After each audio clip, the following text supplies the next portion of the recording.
What's going on, nation? I'm going to demonstrate for you guys how to do a goblet squat with a dumbbell. So it's a really great exercise that's going to target your glutes, quads, and hamstrings. And you're going to be stabilizing throughout your shoulders, core, and your spinal erectors while you do the exercise. Now, if you're having some lower back issues, you can choose to switch to a goblet squat because it's going to take some pressure off of your lower back. And the way I'm going to do this exercise is with my feet about shoulder width apart. You can choose to use a more narrow or wider stance if you'd like to. So let's move on to the exercise demonstration. Begin the exercise by holding a dumbbell in your hands so that both palms are facing up against the bottom of the upper end of the dumbbell.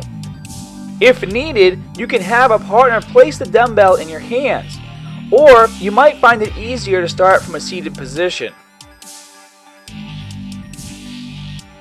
As you get into your starting stance, you want to stand with your feet about shoulder width apart, and you want to bring your shoulder blades back together tightly. This is going to help you maintain a neutral spine throughout the exercise. Keep your chin tucked in as well.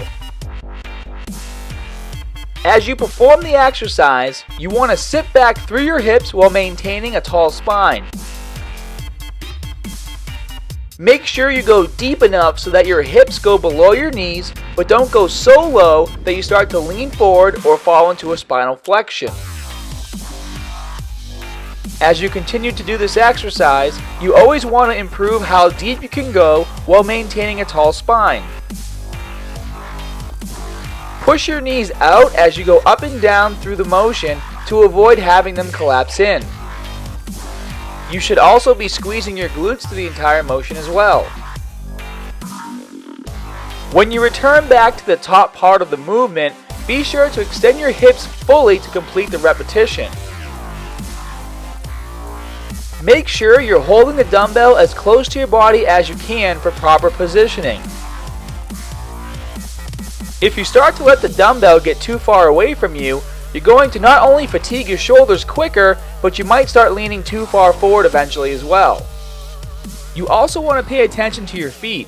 If they start to externally rotate too far out, just give them a slight adjustment. So there you have it. That's how you do a goblet squat with a dumbbell. Be sure to download our free web browser app in the info section below so that you don't miss our next exercise or workout routine. For more great tips, exercises, and routines, feel free to join us on scotthermanfitness.com. And as always, guys, more good stuff coming soon. See ya.